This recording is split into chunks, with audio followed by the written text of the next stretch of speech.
Okay, here we go. We got the signal. We got it. We see it.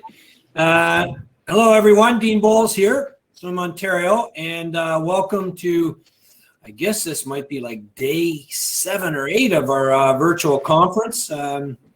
Anyways, pleased to have Swimming Canada staff here today. Actually, the Swimming Canada staff have been very involved with our conference throughout the week, and I think it's something in the neighborhood of 7 staff, maybe 8 staff when all counted, have helped deliver some pretty impressive information content this week all through our conference. So very fortunate to have Swimming Canada. Swimming Canada has been a huge partner, very much a supportive partner through before the pandemic, but a lot during the pandemic, and it's really been a pleasure to work with all the people that we work with. So I'm going to introduce the panel I have today. Iain McDonald, Associate High Performance Director, Olympic Program. We have Wayne Lomas, Associate Director of High Performance and Para Swimming National Coach. And we have Mark Perry, National Distance Open Water Coach.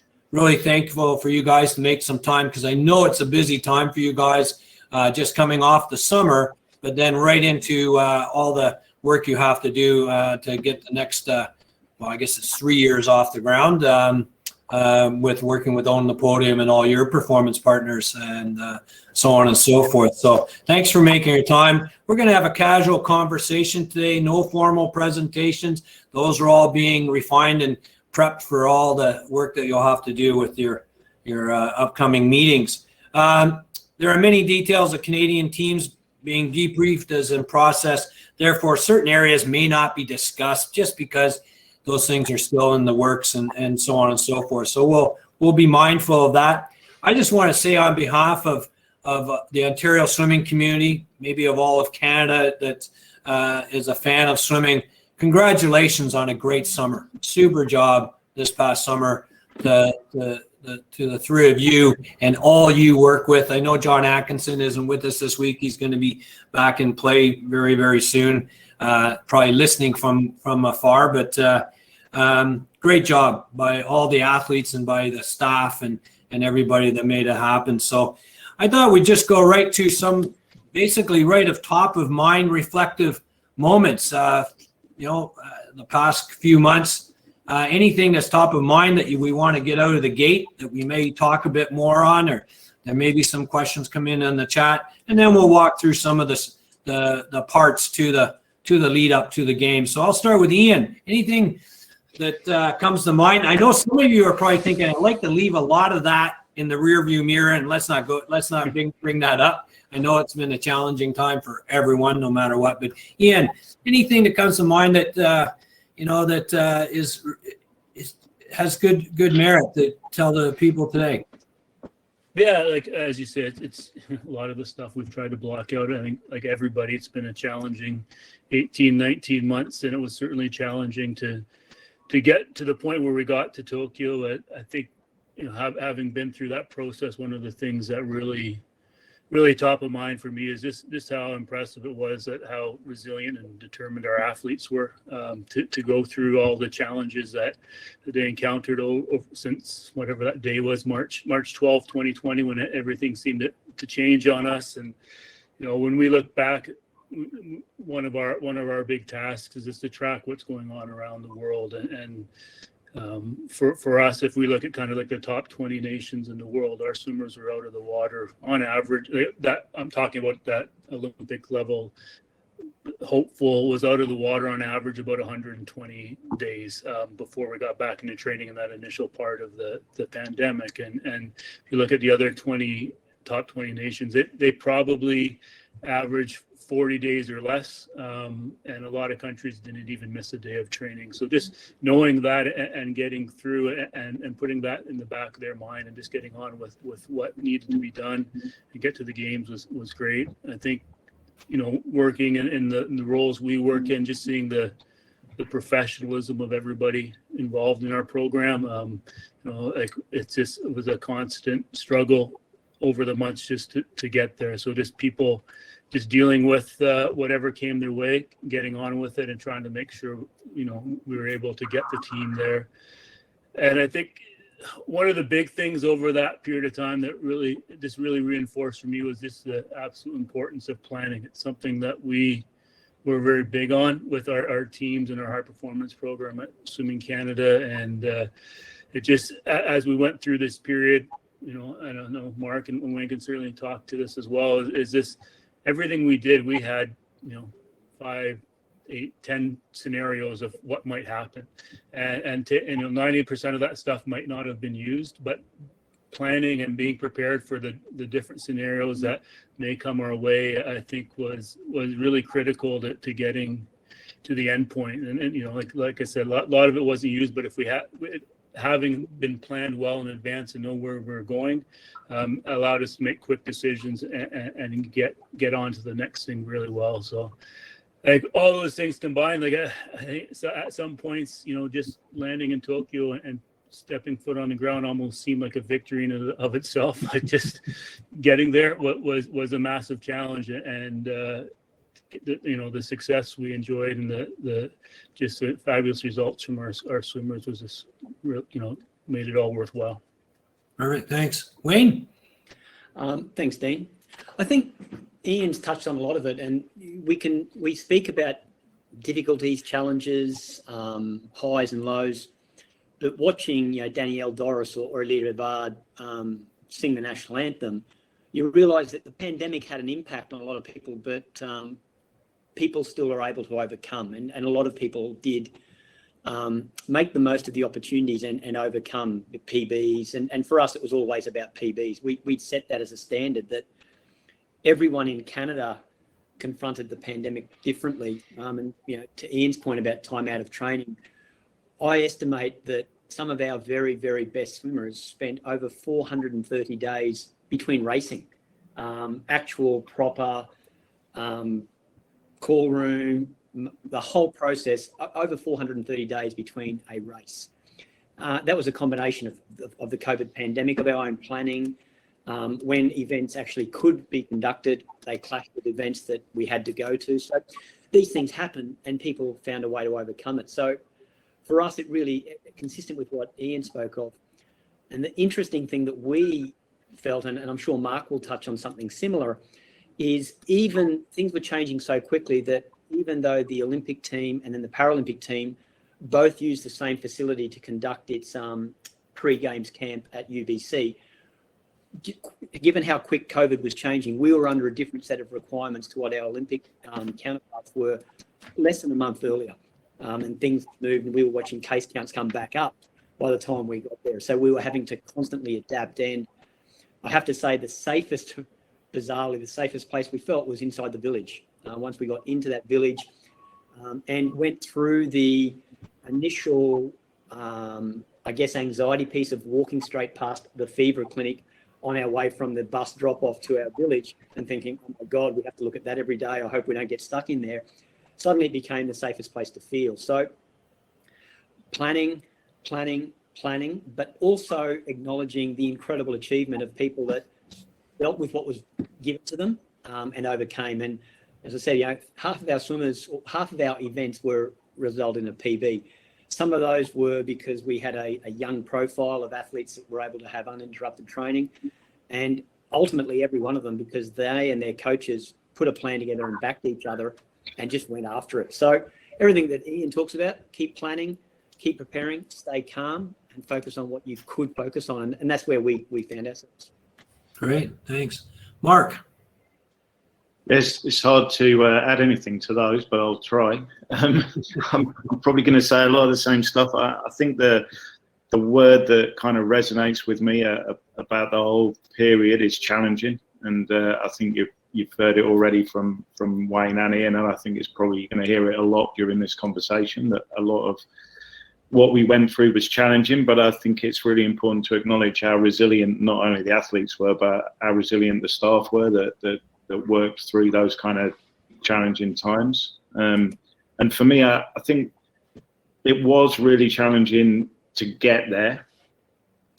But once we got there, for me, it wasn't really any different to any other Olympic Games. I genuinely felt that it was just a normal competition. You're dealing with the normal stuff that you would deal with at any major games. And so for me, that part of it was kind of, I guess, just expanding a bit on what Wayne said about feeling safe there. It just felt kind of normal. That's what we do, and it actually felt refreshing to be doing normal, to be doing what we normally do, whereas we'd spent the previous, I don't know how many months, actually not being normal, trying to do things in a very strange way. And as the guys both said, they're having lots and lots of planning and lots of different, plan A to plan F or whatever we had going on, sometimes more than that, and not really knowing which way you were going until the last minute. Mm-hmm. So that's kind of all I've got to add to it, really. Great. Well, it's interesting when we just talk about your experiences or your top of mind reflections of a sort, and for some of the people who will be listening in and tuning into this talk, some of them do know what it's like to be in a sort of an international environment, going through the steps and the protocols in a normal situation. Some of them don't, and maybe we'll come back to that a little bit about what is. As you said, Mark, it was interesting how you framed that. Once you got there, you felt it was pretty normal. I really commend you and all the ones that were en route and their perspective, keeping things in perspective. I think that was pretty amazing things. I'm going to reverse the order just to say, instead of a little bit. We'll go into sort of the idea. We'll talk about the months leading into getting to the staging camps, and then a little bit about staging camp. What goes on? Obviously, as we said, you plan. You had 10 scenarios, then that would change, and lots of starts and stops and things like that. So touch on a little bit about the months leading up to the stage, to the somewhat of the staging camp. And when you get to the staging camp, talk about the purpose of a staging camp. I think that might be helpful for people to understand. So I'm going to start with Mark. Because being open water, you had some interesting paths that you had to take. Well, yeah. So we had to actually qualify. So I guess getting to qualification, that was probably the easy part. The hard part was what we did post qualification because of the traveling between different countries. So at one point we were running 7 different scenarios in 4 different countries. And a lot of planning had gone into each of those. So we were having to obviously contact all the different countries. We were having to figure out what the rules were in those countries. We're having to figure out whether we could actually go. Then we're having to figure out where we would stay and how the different protocols would work there. In, like I say, 4 different countries, 7 different scenarios, and then as it became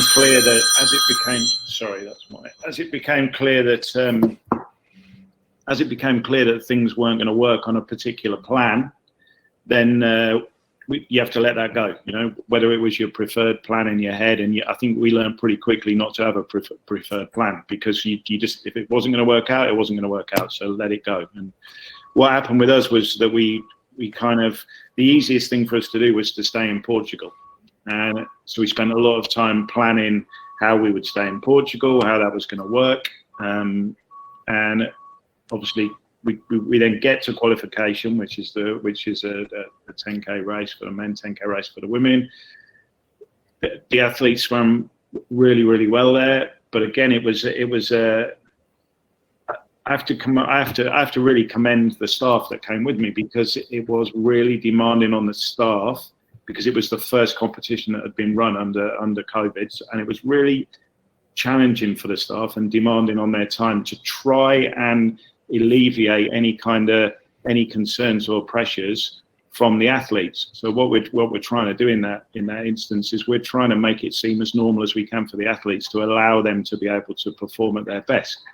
And there was a lot of stuff going on behind the scenes, a lot of stuff that the staff were dealing with. From the doctor to the team manager to the coaching staff, everyone dealing with such a lot of challenging things, even to the point of where you're having to land, be picked up, and you're obviously isolated, and then they're going to check that you've got your PCRs, and then they take you straight then to get a PCR, and then you're supposed to stay in your room. And what they did with us was that we stayed in our rooms, and we then came down the next day to breakfast. And then the first thing that happened was they brought in another team to sit next to us that hadn't isolated. So again, without making much of a drama of it, we had to kind of fix that without trying to stress the athletes. And that was constant. There were things like that were happening every single day of that competition, trying to get qualified. So I guess going back to the whole staging thing is that we didn't really have much of a choice about where we staged, and in a normal circumstance we would spend a lot of time carefully looking at where we were going to stage and what facilities there were, and how that would help us in our preparations to ultimately to swim fast. But in this situation, it was kind of, out of our 7 plans, basically one of them was a goer, and that was the one that we did. So we made the best of it. So we stayed in Portugal, we went down to the Algarve, and we were very, I'm going to say lucky, but there was obviously a lot of thought went into this as well. But we actually ended up with a 4-lane 50-meter pool to ourselves. So we basically didn't really have to deal with the whole mask wearing and the being in contact with other people. For the majority of the time we were there, we actually had a world-class lifting gym to ourselves, and we had this 4-lane 50-meter pool to ourselves, and super helpful staff that kind of bent over backwards to help us with everything, which in the end was a kind of a lifesaver, because we had to deal with getting, our athletes only had 1 vaccination at that point, so we had to deal with getting them vaccinated whilst we were in Portugal, which was challenging to say the least, and obviously not speaking the language. And I have no idea how we actually achieved that, other than we basically blagged it. I don't know if I don't know if everyone understands that word, but we basically weren't supposed to be vaccinated. They weren't supposed to get vaccinated, but right. somehow we pulled it off. And then obviously getting PCR tests and the amount of having to go to a specifically accredited centres, so you couldn't just get it where you were staying. You had to drive an hour to get it, and having to do that 5 days running for me. So it's just a lot of challenging things, I think. And then I guess actually some other things that happened during that period that I think are quite interesting for people to hear are that while we were in the Algarve, it was twice locked down. So we had, again, we're challenged with things were changing all the time, like they were for everyone. So twice we were locked down. Once they put a curfew on the town that we were in, and twice Lisbon was locked down, the entire city, which obviously is concerning when you know that you've got to go to the airport to get out of the country, and they've just locked it down and they're not letting anyone in. So those were all things that we were dealing with constantly. You know, the kind of almost the mental pressure of, right, this has happened, don't panic, let's figure out how we're gonna work through this. And I think that kind of logical thought process and not panicking was a key thing. And I think that part of that comes down to the way that, I guess, the way that we are as a team, with the whole no drama and the make sure that you keep focused and make sure that you keep professional and just think things through. And I think all of the staff that work at Swimming Cap are pretty good at doing that. I think we've become accustomed to working that way, and I think that served me well in that situation. And I don't think it was until I returned home that I actually kind of figured out or reflected on actually how hard it had been and all the different things we've been through in terms of mentally. And I know it's not hard physically, but in terms of the mental kind of strain of getting there. And I think that might be why I said what I said earlier about once you actually hit the ground and everything felt normal, it was almost like a relief. Well, this is what I know how to do this. This is, you know, this is a swim meet. I know how to do that. Yeah, exactly. That's what I was leading. My mind was thinking about. You described it exactly. Wow, not easy, and not easy at all. Wayne, how was the weeks leading towards your staging camp, process in the staging camp? I'm just thinking about some of the things Mark dealt with that I wasn't even aware of. Just having Lisbon locked down would have been well, I guess we could catch a boat from Lisbon, but it's a fair way. I didn't realise that, Mark. That always adds a bit more to it. For us, we had to make a call a little bit later than the Olympic program around Wakayama, which was our preferred location in Japan. And it was a tight balancing act. And thankfully, we had a deadline from a financial perspective that if we cancelled at a certain date, there was no financial impact. Of course, there was a cultural one because we'd done a few camps there. And the interesting piece was the numbers, although they were ballooning in certain parts of Japan, they weren't ballooning in Wakayama. They were actually really, really low. And it's a reasonable sized city. And for most of the spring and very early summer, it was actually lower than Ottawa, which is where I am. And Ottawa was doing very, very well. So we were balancing if we go to Wakayama, we might have more freedom, but we might also be locked down because no one can give us clear information. And it goes to that point of, well, we know what UBC can give us, but we also know what Wakayama is potential for. And in the end, we made a call that just, because in the back of our minds, there was always the chance that the Paralympics didn't go ahead. I was certain that the Olympic Games would proceed, but I always had a tiny little voice in the back of my head saying, the Olympic Games are too big to fail, to cancel, to not proceed. But with all due respect to the Paralympic Games, they could be cancelled. They're a smaller event, a smaller footprint, a smaller level of publicity and promotion. Like, we have to be realistic and authentic there. And if something goes pear-shaped during the Olympic Games, the Paralympics are over. And so there was always that voice. And my offside, or my colleague, Emma Van Steen, who was a rock throughout this process for me, actually, we talked about it one day and she said, if it does get cancelled, we'd much rather be in Canada. It was a really, really valid point that if we were in Wakayama for a camp and things were going pretty well, and then the games got cancelled, and these were decisions being made before the quarantine was relaxed here in Canada. So we had all that. We said, well, if they get cancelled, at least we're in Canada. And worst case scenario, for everyone bar one member of our team, you can actually get in a car and get home. It's a pretty extreme example, of course. But so we made the call to stick with UBC, which is where the Olympic program we're going to be. And we could not have asked for more gracious hosts, more professional support, and a more welcoming environment that felt very, very safe. And the great thing about UBC, we actually stayed on campus. We almost felt separate from everything else that was happening in and around British Columbia and Vancouver, where cases were starting to go up. So played out well for us. The interesting things that we were dealing with in this time frame was classification, and anyone involved in paraswimming, and including my colleagues on this call, will be sick of hearing me talk about classification.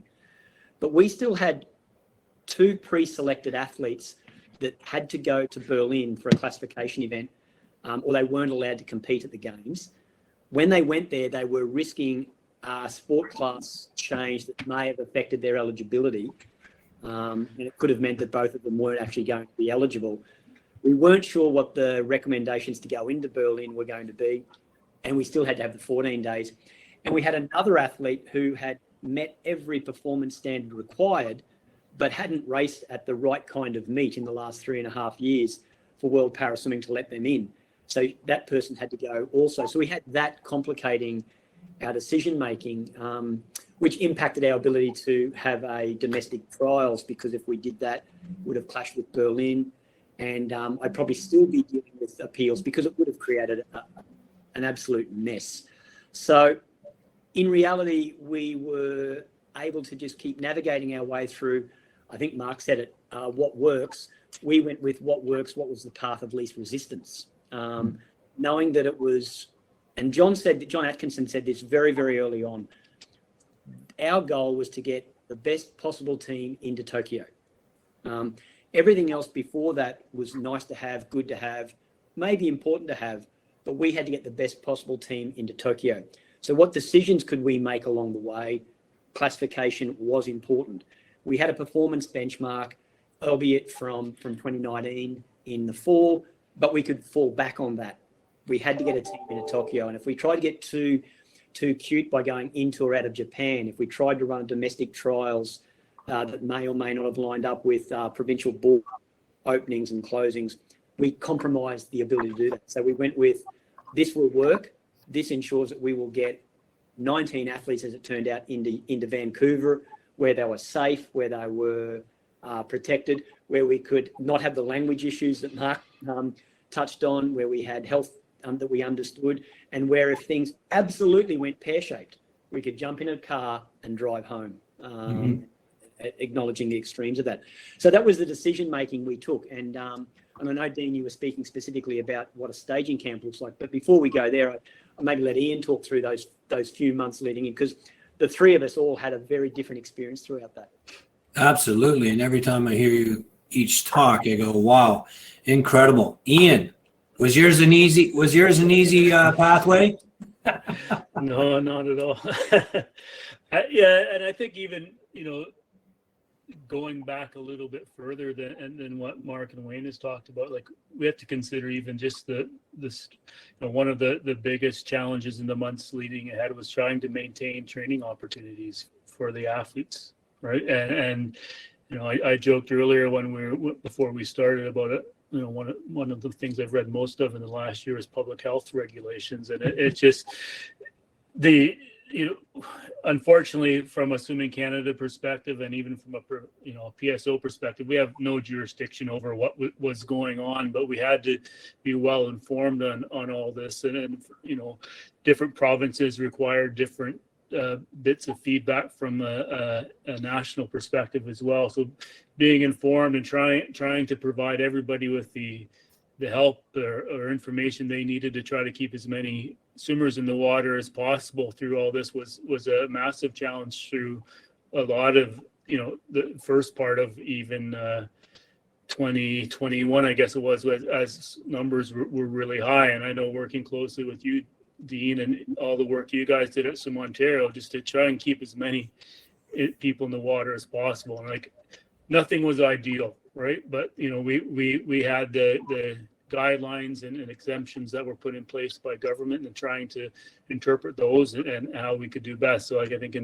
for example, in Ontario with I forget the exact wording of it, but it was something along the lines that if you were preparing or training or competing to try to become a member of the Olympic or Paralympic team, you could stay in the water. Well, at that point, the loose interpretation of that was anybody is qualified for trials, right? So that, working with that, I know there was a lot of frustration out there too about who could and couldn't get in the water, but it was all working within the guidelines that were out there, and trying to manage people's expectations on that. And even something like that was, us doing a trials last year that had to be an invitation only trials for a certain number of people because of the numbers that we'd be able to have at the pool. As soon as we finalized an invitation list, I was going to cut out a whole another group of swimmers. So trying to manage and plan all that stuff through that period of time. And these are all things that, we as Swimming Canada or you as Swim Ontario had never done before. So it's all learning as we went, right? To make sure we could, provide training to as many people as possible, stay within the regulations so we didn't risk losing exemptions, and trying to, and to Wayne's point of trying to allow those people to continue to train who were going to be the best team we could possibly take to Tokyo. So I think that was like a huge part of things that we wouldn't normally have to worry about in our preparation for games. Was this a simple task of trying to make sure people still got to train. And I think, certainly, I know Wayne expressed that he didn't think the Olympic Games would ever be canceled, but there are certainly times through January, February where, we weren't too sure that they were going to go ahead. But I think as we got through to March, by the end of March, it looked pretty certain they're going to happen. But that's when things got more challenging for us. Well, we got pretty certain that the games were going to happen, but were we going to be able to have a trials? Mm-hmm. How the trials was canceled or pushed back. So it pushed back a number of times, and how we're going to do that. And luckily we had a lot of great hardworking people at Swimming Canada and Swim Ontario and volunteers working to make that happen. And that even led into all of our planning for what we do for staging, because as the trials dates changed and the potential of having to find a different location for trials was in the air. So, for one of the scenarios was that we would potentially have to host trials in the US. So if we hosted trials in the U.S., then we had to look at what would we do with the team, because we wouldn't be, much as Mark was in a scenario in Portugal, we wouldn't have been able to then bring the team back into Canada and continue to train because there's quarantine restrictions. So we go, can we get everybody to the U.S. to do a trials, which we thought, we wanted to have a trials because that's the fairest way to go about this. So if we did that, and then what scenarios we'd have there, if we were going to have trials in Toronto, it didn't make sense to keep everybody in Toronto, and then do a camp in Toronto, and then go on to what our original plan was in Toyota in Japan. We were at a slightly different location than the Paralympic team for our staging in Japan, or do we stay somewhere in Canada?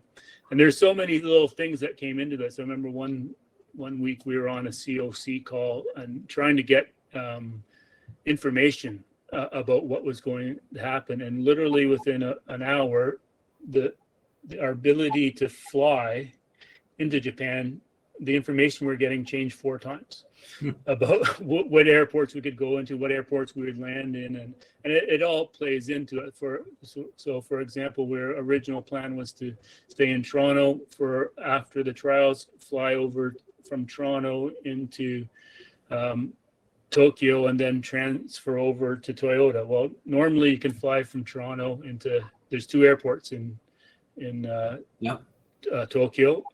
You fly to Haneda from Toronto, and then you could go up. Well, what turned out that all the flights from Canada were now going to only land at Narita, but there's no flight from Narita that would go to Toyota. So you'd actually have to somehow then get to the other airport, which isn't an easy task in Tokyo, and whether you could even do it. So all these things kept playing, and and even the idea of going and doing a camp in the US. Well, I think it was sometime in June where we got one of the updated playbooks from Tokyo and what we'd have to do, and one of the big things was pre-departure testing.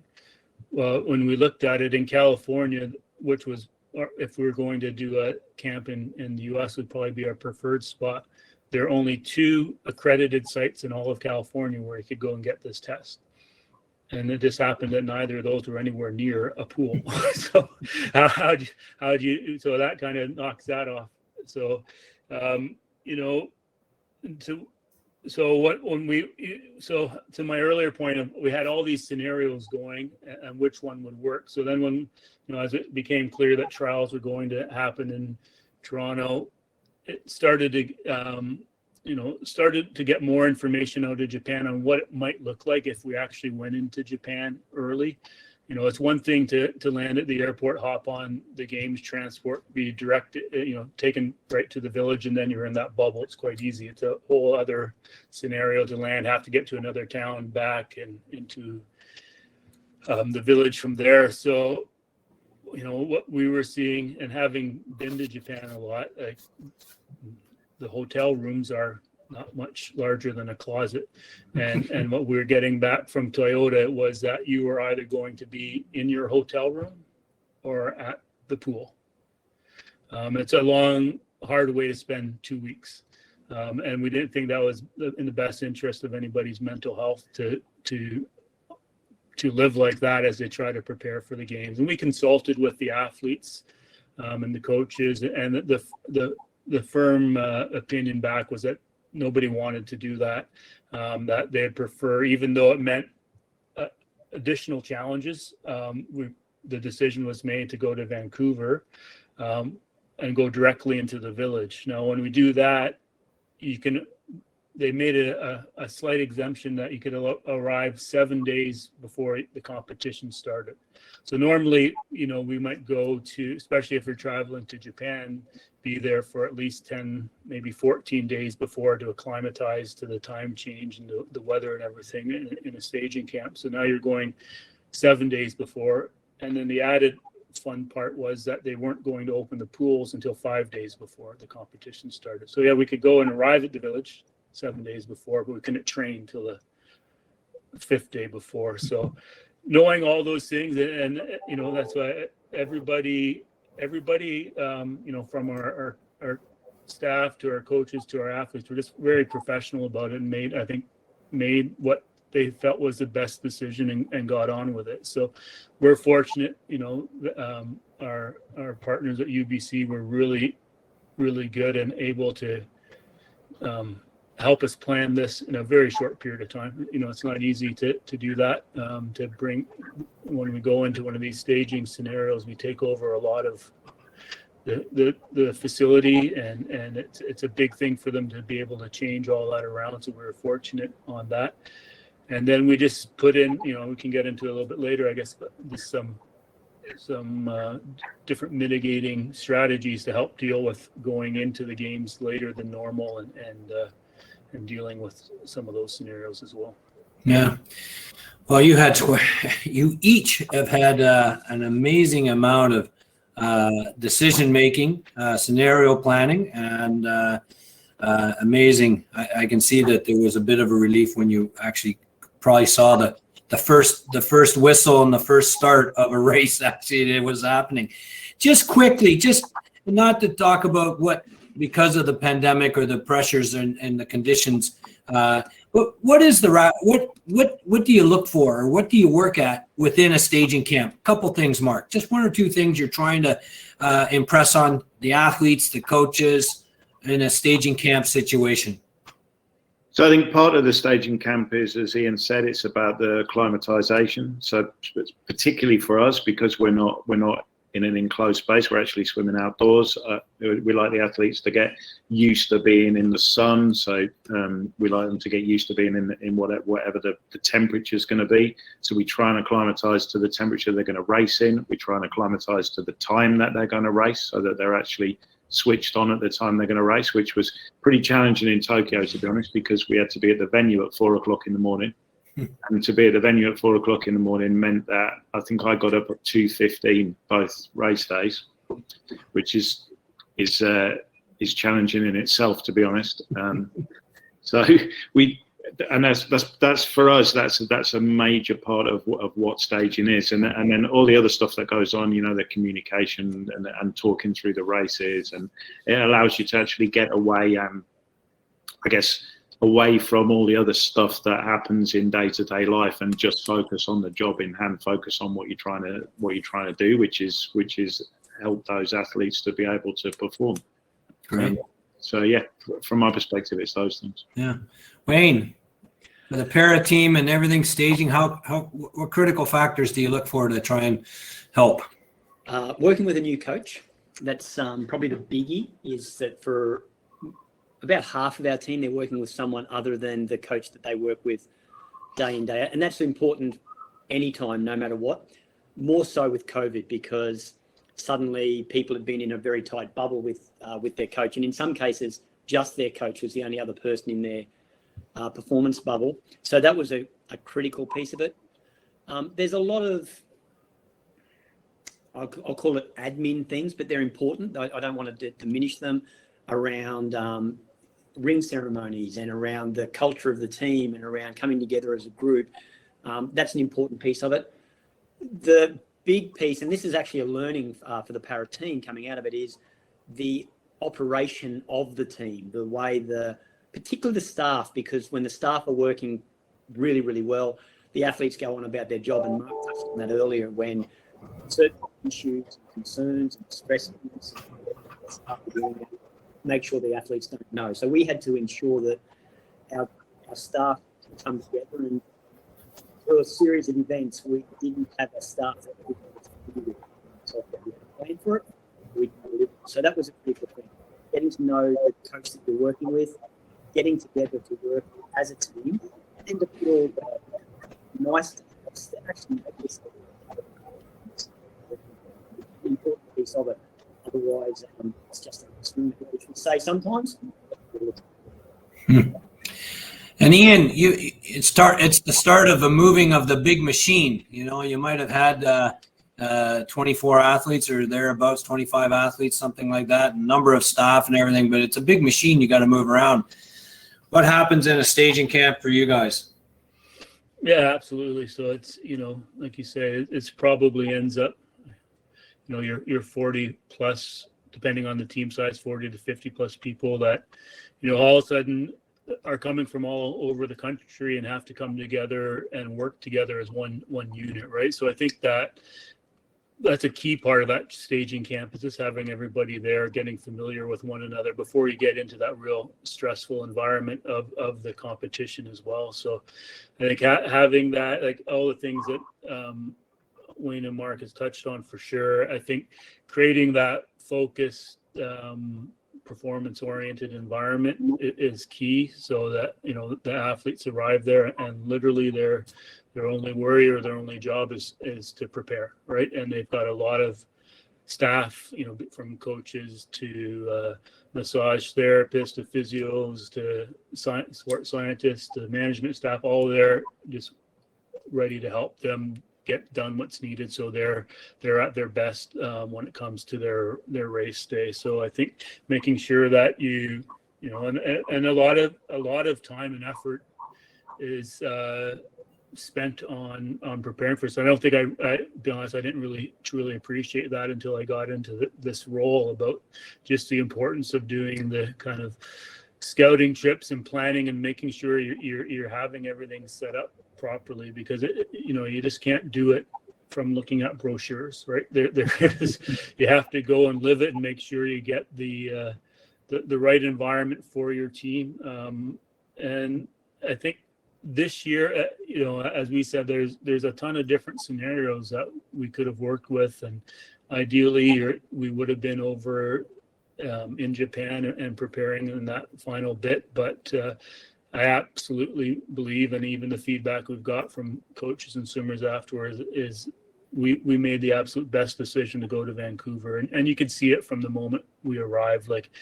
And even I think, even to Mark's point about just feeling a bit normal when we got to the competition, it actually felt a bit normal for us when we got to staging. You could see it in the athletes; they were just happy to see their team members they hadn't almost seen in 2 years, for a lot, and especially in that type of environment. It was just it was a relaxed, just calm way to prepare for the games. Wayne said, it was interesting for them. They're getting into Vancouver as numbers were starting to creep up again. We arrived at their absolute lowest point. And it was coming from Ontario, where most of us were coming from. It was shocking, really. It's interesting, because it was interesting hearing people from Vancouver and Alberta talk about coming to trials and how shocked they were about what it was like to be in Ontario. For us, it was almost odd being in Vancouver, because it was just it was almost like life was normal for a big part. We still had we still kept in a lot of restrictions for our team and our staff. So we didn't go into restaurants or shopping or anything like that. You could go to the, to go to the drugstore to pick up a few things, masks and everything. But even when at the time we were there, you didn't have to wear a mask to go into a store. But we still had all those protocols in place for our team. But we were fortunate to have, at a great hotel that was right down on the waterfront, so it allowed people to walk in Stanley Park, and just wouldn't have been the same feeling if we'd gone to Toyota. And I just think everybody got on the plane for Tokyo at that point in such a good frame of mind, and just ready to go because of the experience they had at staging camp this year. Yeah, and I get it. That's one of the things you try and strive for, to try and get people in the right frame of mind, or a good frame of mind, and probably the little things that probably we take for granted, where the small wins are the freedoms, as you mentioned. All right. That's interesting on that one. Sorry, Dean, I was going to just touching on that it was about day 4 in our camp where I just heard laughter around the team room. So people had been apart for so long and were still coming to terms with actually being in the same company as someone else, not in their bubble, node, whatever. And after about day 4, we started to see groups form, still in a safe way, because we had a few additional challenges around COVID, but then there was laughter, and suddenly the team room, and everyone's probably heard this noisy laughter of just typically athletes, but also the staff. interacting and having conversations and laughing and big, strong laughing. And it was about that day 4. I said to a couple of the staff, all right, we've started to get there now. We're through the uncertainty, and now it's starting to feel a little bit more normal. And that laughter was a big key for me. Oh, fantastic. Good. Well, we've got through that. You've gotten on a plane, you've arrived, you've gone through whatever the protocols and the wait, the hurry up and wait situations likely. And the competition is amongst you. And each of you had a different duration of competition.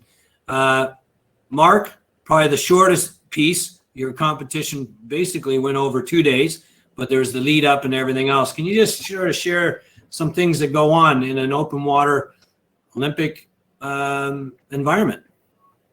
Yeah, I mean the environment is the same for everyone. So it's the same. We were staying in the Team Canada apartments in the village with everyone else. So we actually got there before the pool swimming had ended. So we were able to kind of help out with that and go to the pool and cheer when we could fit it around training. But like I said earlier, that part of the games for me was just absolutely normal, other than I had to wear a mask, which I'd got used to anyway, because we had to wear a mask in Ontario everywhere we went. So that's right.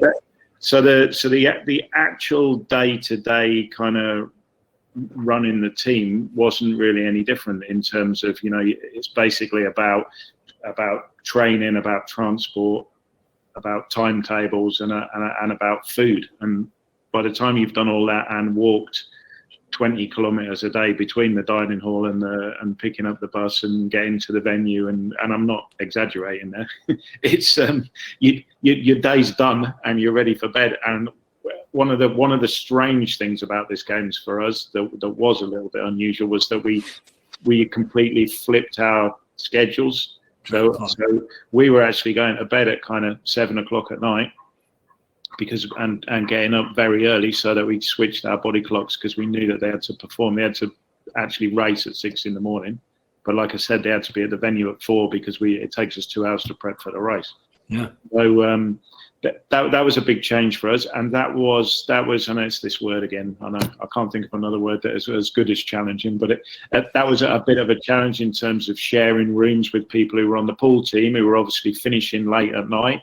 And then getting up early in the morning. I was sharing with Tom Johnson, and one morning I think he woke up to me doing yoga on the floor next to his bed. So it's just trying to learn to live with each other for those days around very, very different timetables. And Tom was really good with me. He knew I was going to bed early, and he didn't wake me up once. So he must have been like a church mouse coming in at late at night after the pool. But yeah, so other than that, all of those other things that challenge you are just normal. And I think that we're good as a team at dealing with that stuff anyway. Most of us are pretty experienced, and we've been to these things many times before. We know that the buses aren't going to run on time. We know that that maybe the bus is not even going to turn up. We know all this stuff's going to happen, and I think you just have to try and keep calm and just kind of process it and deal with it as you go along. And that, for me, that's a big part of the job, is that keeping calm and just processing. You deal with it. You can't control. You're not in control of it. You can't change it. It is what it is. So you just deal with it and figure out a way to overcome that obstacle and move on to the next obstacle. And then the actual racing part of it is very similar to a World Championships, but very different to any other open water competition. So normally at an open water competition, if you went to a marathon World Swim Series or something, it's fairly relaxed in terms of access and egress and where you can watch and where you can get. But obviously once you get to that level with a Worlds or an Olympic Games, it's all around accreditations and who's got an accreditation to get where, and who can get where and who can't get where, and can you get your doctor where you need them at the right time, and can you get someone to do some filming, and can the team manager get to the same access point as you? And so that bit of it just becomes working out. And because of COVID, a lot of things changed. So in terms of, usually we would get to the venue early, and we would pick what we call a pit area. So an area where we're going to basically stage on race day, and we would mark that area out, much the same as the pool team do, with some maple leaves and some tape, and we'd kind of make it Little Canada, and that would be our base. And on this occasion, we were given an area. So each country was given an area. We were split into different rooms, which is unusual. We're normally all in the same room, and we were limited to the amount of people that we could have in our little taped off box. So again, that kind of presents some challenges, but you just think around how you're going to do that, and I guess it made us figure out how we could work on race day as more of a skeletal staff, and who was really vital to actually be in that area, and who wasn't vital to be in that area. So that's maybe helped my thinking process in the future about what I need and how I need to do it. Made us a bit more streamlined, which was good. So yeah, other than that, that actual racing thing was like I said, exactly the same as normal. Super. Iain, you had the next longest competition, something like 8 or 9 days. You had prelims, you had semifinals, finals, upside down, internal clocks and things like that. Give us a little bit of an overview of how that looked. Yeah, so I think it even started with before we left Vancouver, knowing that we're going to have a short time to prepare for the competition. So just, with our IST staff, had done some great research on just some tools to help the athletes get ready for the competition. So we had one thing was 2 sets of glasses that had different lenses in them. One was to help block out the daylight or the blue light, whatever it is, and one was to help wake you up more. So through the last few days of leaving Vancouver, they wore those at different times to start to adjust their body clock to knowing that we would have less time to actually prepare for that when we arrived at Tokyo. And in each room we got one of those, for lack of a better term, those happy lights, the ones that are meant the daylight things that help you feel better.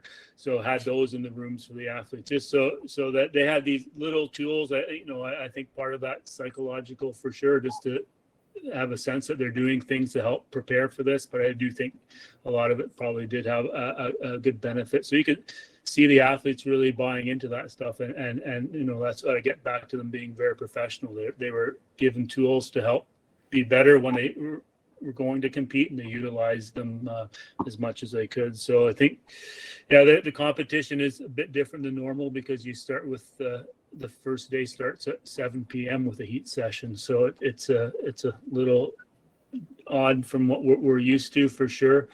But it's just, one of those things that everybody just adapts to it, that it is what it is. So they get on with it. Always very detailed plans to get through it. Like Mark said, like the days are really long. And just knowing, everything's planned down to what time you're going to get on the bus, to what times your pre-pool start, everything's along the way.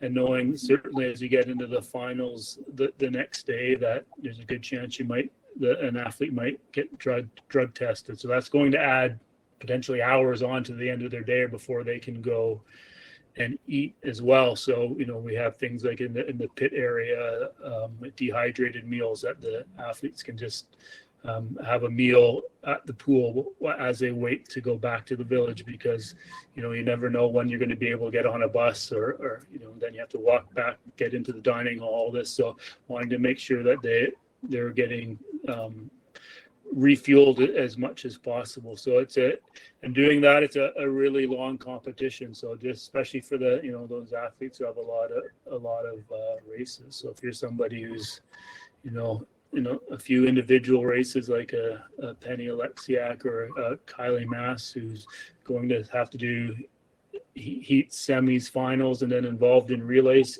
it quickly adds up.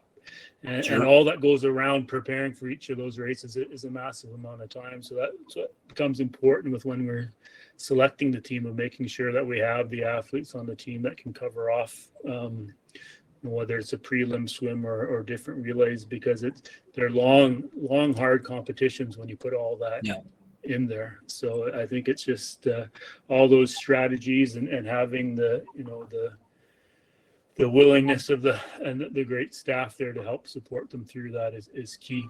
And I think to Mark's point too, it's interesting, when you go into the environment like we had this last year, it does make you rethink some of the things that are necessary, or did we just have them because we've always had them, right? So there are certain things that I think can certainly change in the future just based on some of the experiences we had. So. Oh, that's great. That's good. I laugh at your term happy lights. I had to use a happy light when I was in Denmark because it was in the dark most of the time. So a happy light does its trick. Keep going. Yeah. Wayne, the longest. I never realized how long a Paralympic meet was until I focused in. I went, my gosh. Well, it is. I mean, it's a 10-day meet, but the Olympic program is, if you include the marathon swimming at the end. It's true. And the Olympic team for the second games in a row had the added challenge of heats in the wrong time of the day and finals in the wrong time of the day. And as Iain said, heats for day one at 7 p.m. at night, it just does your head in. But I mean, 10 days for us, it was.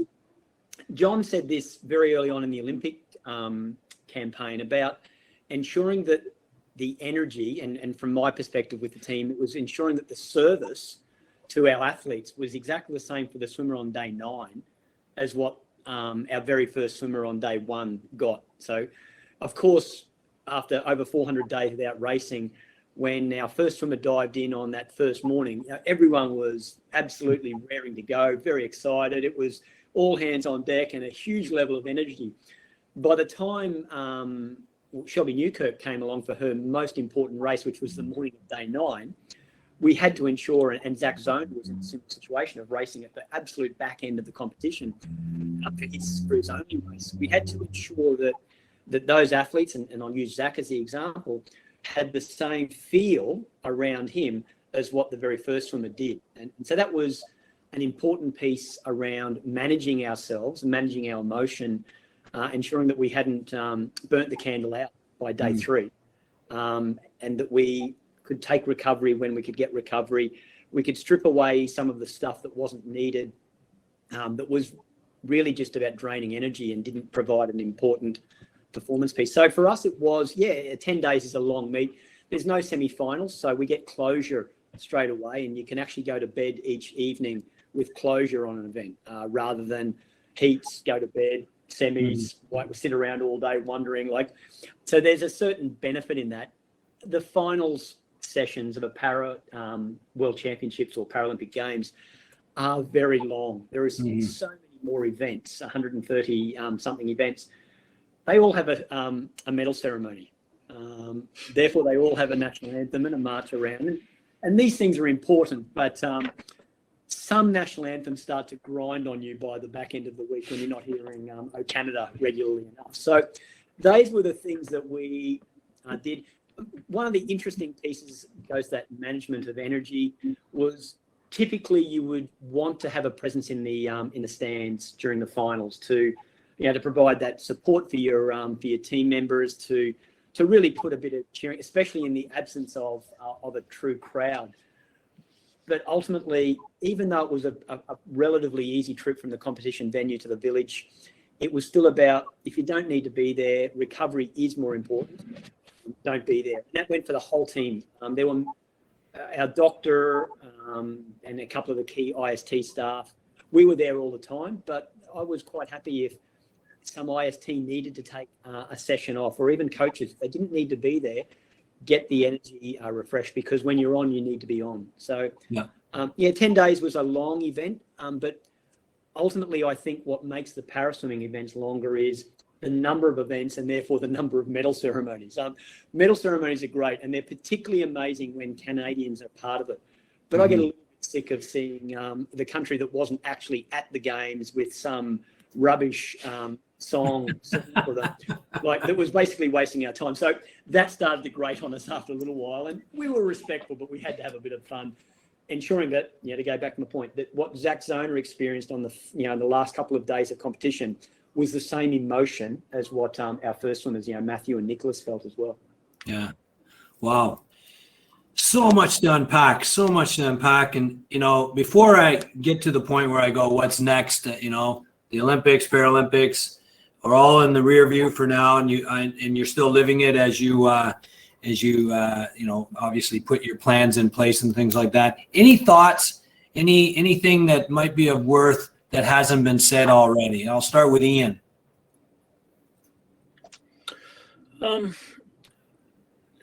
think one of the things, like just a bit further to one of Wayne's points, is that I know it was unfortunate that fans couldn't be in the stands or families couldn't be there, but it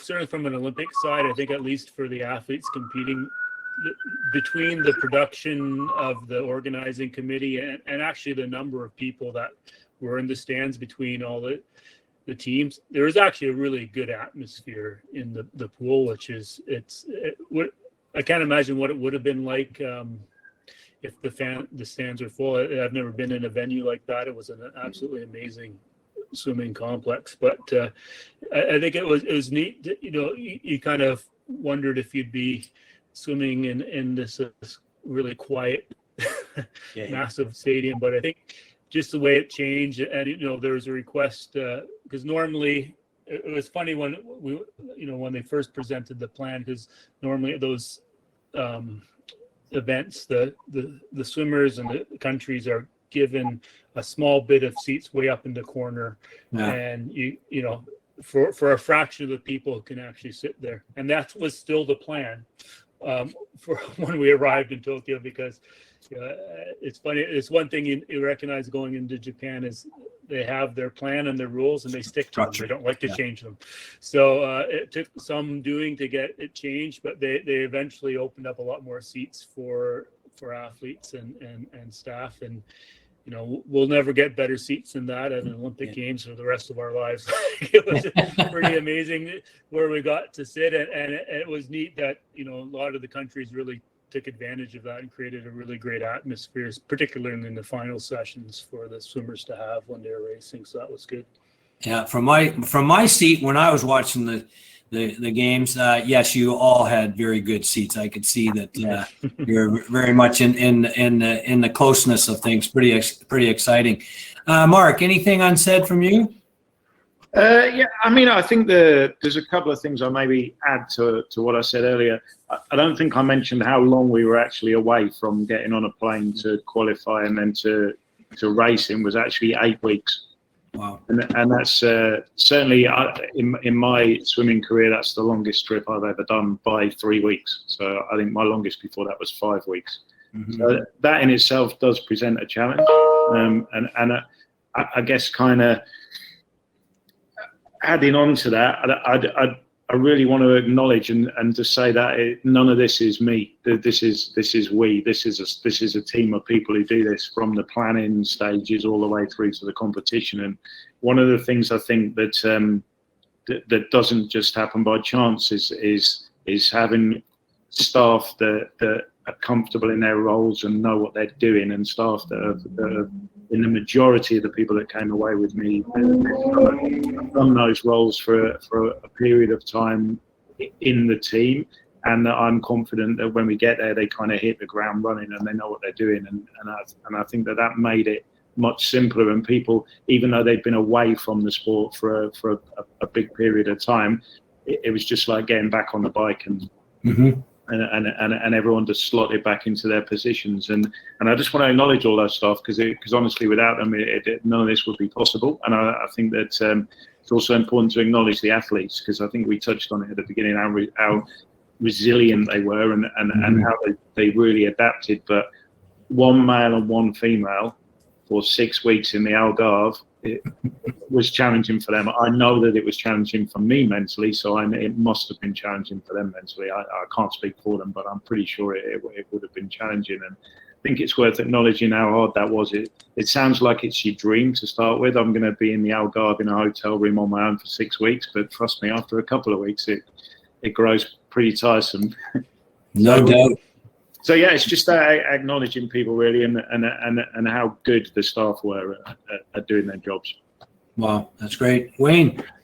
Well, everything that Mark said, about we're the fortunate ones that get to sit here and speak, but I'll speak for all the guys. We're not here without the incredible amount of work done by people, some of whom other people in this audience would know by name, and others that people might have. Without all of those people, we didn't even get to Vancouver, let alone to Tokyo. But to your specific question as well, Dean, some of the things that didn't happen, and I thought Iain was touching on it as well, and with all due respect to the most important role that parents play in terms of love and support and nurturing and feeding and all those other amazing things that they provide their children, gee, it was nice not to have parents in Tokyo. And I say that with the deepest respect for the role of a parent, but it was just one less distraction. Sure. There was no overt or covert pressure for athletes to connect with Ma and Pa somewhere, which wasn't going to be in the village, to catch up because they made that effort to get me here, to support me. So that was exceptional. It was the healthiest team I've ever been away on. I actually think I've ever been on a swim team where no one's got sick. No one. No colds, flus, gastro, you name it. No one got it, which meant that there was actually a really good performance bump because people weren't getting sick. So that hygiene piece played an important role. And I know Emma has said you couldn't walk more than 10 metres in the village or in the venue without getting a hand sanitizer in front of you. So that was a vital part of it. And the stripping away of a lot of the, and I don't know if this translates very well, of the fluff. The welcome ceremony, the flag raising ceremony, this ceremony, the all come together ceremony, got rid of all of that. And we just focused on swimming. So, and I know that they're important because they're the pieces that are the memories of an Olympic and a Paralympic. That's the things that people take with them. Yeah. But from a pure performance perspective, and ultimately that's important to us, we focused on the job at hand, which was, I think Mark described it, eat, train, sleep, travel, repeat. And that's all we had to do without any distraction. So I felt that a lot of the health and social distractions were stripped away and we could focus on the job at hand. So, yeah, there you go. Yeah. Do you know, I find, Wayne, that most of the athletes that I work with, in fact, all the athletes I work with in my career in pool as well, actually really like it when they get in that environment where that is all they do. You know, eat, sleep, train, repeat. They love that structure, and I think that's one of the things that as a coach that I love. I like it once I get back in that environment. Mm-hmm. Maybe I'm just strange. Well, you might be, but you speak for a lot of other strange people, Mark. Here we go. Well, this part, what you've described, hopefully for me, it's been, it's a bit of memory lane of when I was able to do the international stuff. But for some others, it's been an enlightening because it's way more complex, way more, program. You're working really as a professional team of drawing on experts. Teamwork is essential. It's very, very clear on that. And so really good to hear that. What I want to just ask now is, what's next? Obviously, you got a little bit of, talking to your sport partners and see how things will roll along, see if they like that. By all means, you can use this discussion here to, prop yourselves up with your sport partners in your presentation, by all means, just in case you forgot to write something down. You have said it, so there we go. But I know this next season, if all goes well, it's a busy time, and with things going to go forward, but still with a lot of twists and turns still about it moving forward. Just give us a little bit from each of your portfolios and roles, a little bit of what's next. Just a quick thing, Wayne. What's happening for you? Classification. Yeah. We've got a backlog. I mean, if the top line thing is competition and classification, we've not raced, short of a 19 incredibly fortunate and very resilient young men and women have raced. Other than that, no swimmers in the para program have truly raced for a very, very, very long time. So that's critical, and that's complex because there's so many partners involved and jurisdictions and COVID. And parallel to that is classification. It's a foundational piece of our sport. Without a sport class, you're swimming at a disadvantage. The sport class levelises or equalises the disadvantage that your impairment brings you. We have to get people classified. We've got to get people through the system. Otherwise, we're going to run out of internationally classified athletes. So that's a domestic challenge as provincial borders and municipals confront that.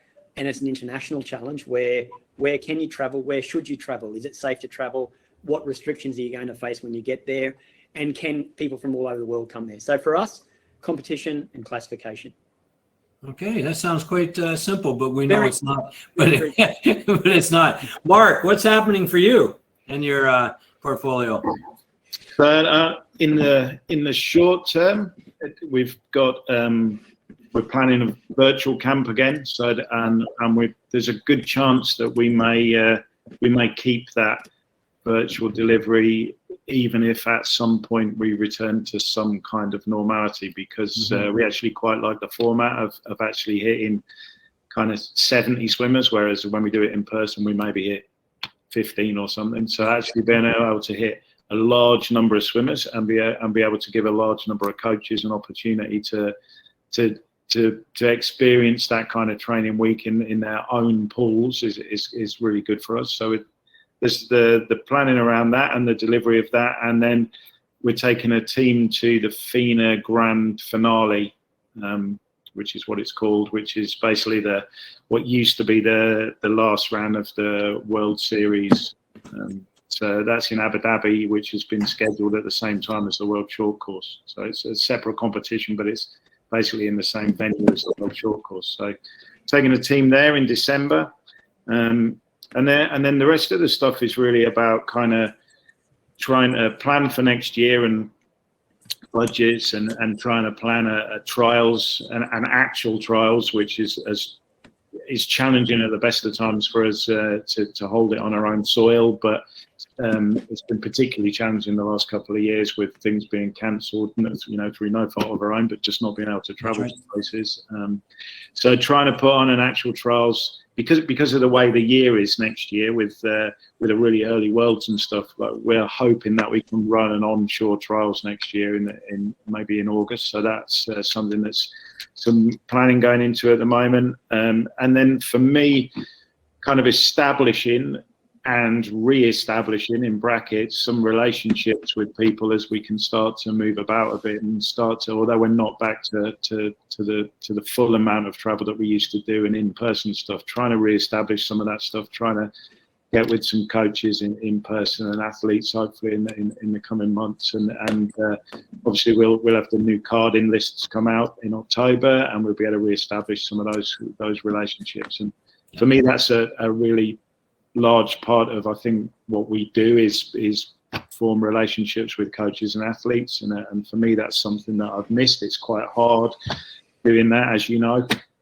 like this, and I think we've done the best that we could do with it over the past few months, or the past, almost 2 years, I guess it was coming up for.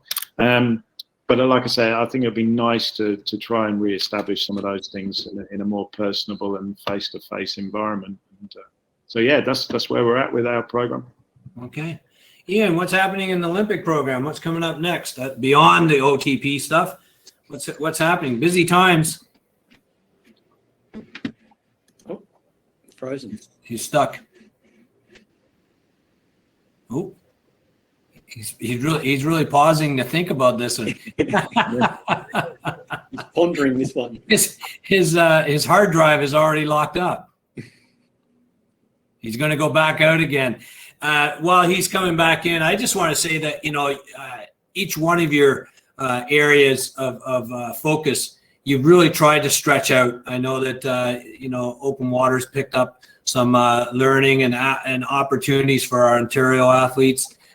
Wayne, you have invested time and individuals into para development here in Ontario. Really appreciate that. And I know that, beyond the advanced coaches and the coaching circles and things like that, John and Iain have tried to really reach out to a good umbrella of connection is has been quite good. I think it's helped the coaches, one, to stay engaged during the tough times, but I think it's something to look forward to actually when we can get some in-person things. So, Iain, have you recharged your batteries?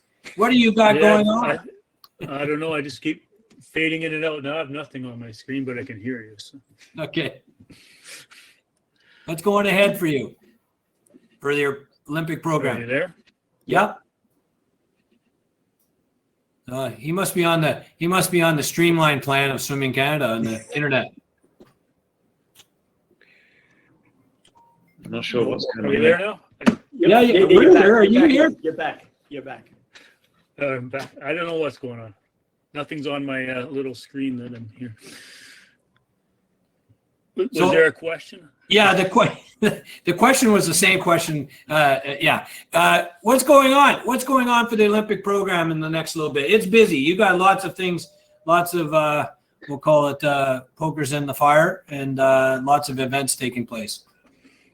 Yeah, so we're into our normal busy time of the year, really, where it's getting our submissions into on the podium that establishes our funding for the next year. So that's obviously a critical piece. And everything seems to come up this time of year too, whether it be karting and the planning ahead for the next year. So certainly if everything goes ahead, there's a lot of competitions. There'll be World Short Course in December, and then World Long Course May, Com Games in the summer, and FISU Games, and then potentially World Juniors or Junior Pan Packs, or both of them. So we still don't know what's going on there. So there's still a lot of unknowns, a lot of, I think, planning and replanning like what we had last year. I think that was one of the interesting things coming out of the games that I felt was that we spent so much time kind of that singular focus of trying to get to the games and almost having that anticipation that things would be different on the other side. But we're still back into planning with a lot of uncertainty. So I think that's really what we'll be facing the year ahead. Okay. Well, that does make a lot of sense. Well, I think, guys, you've done a tremendous job to unpack what goes on behind a little bit of an Olympic preparation, Paralympic preparation, open water preparation, and some of the challenges that you overcame, and some of the background to that, because I know that depending on what chair you sit in, it's pretty easy to judge in some ways and not understand. But I think this has been quite helpful, and really appreciate your time for this. Anybody, one last statement? Any good reads other than the health measures? Mark, you're a two book a week guy. Anything you'd like to say to the Ontario audience? Not about reading. They wouldn't like the stuff I read. No, I think I've said, everything I need to say about the games. I've got a little kind of comment that something that's struck me about the whole pandemic and about people's characters, and I've said this before in meetings, and I think it's a good thing for people to kind of think about and reflect on. That I think that it's become a magnifying glass, and what it's done is it's kind of shown people's strengths and weaknesses much more than before. And I think that's a good thing for coaches in particular to maybe reflect on and think about the fact that your strengths and weaknesses are being magnified, and it's kind of, for me, really shown the people that have been positive and got out there and done things, and the people that have kind of almost become victims, like we can't do anything. So I think that's my kind of final comment, really, about the whole process of getting to the games, and now about how we get to the next thing, how we get to the Worlds next year. And so, yeah, that's my final comment. All right. Well, really appreciate your time today, Mark, and everything you've been doing for us here in Ontario, and look forward to more things to take place. Wayne. Thanks, Dean. Similar to what Mark said, I guess the quality of everything that, in my respect, 20, because we had one young lady who had to withdraw due to injury. So we had 20 athletes that that demonstrated no matter what, they'll find a way. And I think we take, and I want to be very careful because I don't like falling into the, oh, that was so inspirational, particularly in the paraswimming world. But if we can take strength of character and commitment from the 20 young men and women that just went, no matter what, we're going to find a way. We will overcome and we will succeed and we will get everything. And it goes to what Mark said, and it will magnify the strengths and the gaps, and it did that. So to those 20 athletes that represented us, or the 19 that eventually got there and the 20 that earned the place, and to their coaches that backed them completely, absolutely, and that trust and that partnership, that pays off. So I think that's the lesson, is that get a plan in place, trust one another, coaches, and just go for it. That would be it for me. Exactly. Great messages, great background, everything. Really appreciate your time today. I'm going to just finish up with some notes. We have actually for you guys. We do have our what do you call it? 1 o'clock today is our recognition of our para and our Olympic team of the Ontario athletes, and hopefully you'll be able to tune into that.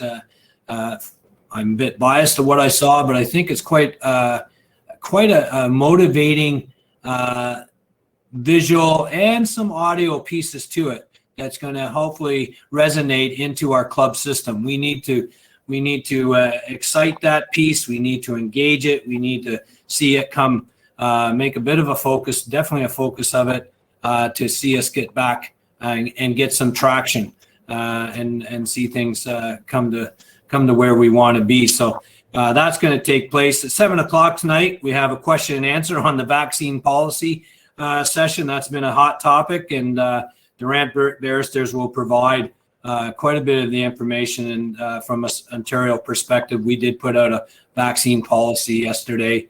Maybe it was yesterday, maybe the day before. And so it's a moment to gather some more information, more understanding. Tomorrow, as we start to wrap up this long virtual conference, almost like what you guys endured in Tokyo, in a lot of ways, that we have somewhat of the Paralympian and the Olympian reflection. So we're going to have Ryan Millett and Vicky Keith facilitate with some of the available athletes to talk about their reflections through the whole process. So we're getting, a good moment of hearing what really took place and where they're at, and gives us a good appreciation. We were there in spirit. We weren't there perhaps in the stands, but we were there in spirit. But we also want to know, what was it like, and for them to know that we really appreciated everything that took place, that lift, what I would refer to lifting a nation we needed, and especially our sport. And there we go. And then later on, we'll have Stephanie Dixon, who was the chef de mission for the Paralympic Games for Canada. She's going to have a few grand words for us. So tomorrow's a big day as well. And gentlemen, thank you very much. Hopefully you'll find Iain. He hasn't got lost anywhere. And somewhere in cyberspace. Really appreciated everything. I'm sure that if people do have questions for each of you at some point in time, you'll hear from them. I would just suggest that be in due time, because I know your next couple of weeks are quite busy. So again, thank you very much. We look forward to seeing you guys in the real, because then we're doing what we really love to do, is seeing things in action. So thanks very much. Have a great weekend, and be safe. Thank you, Dean. Thanks, everybody. Really appreciate it.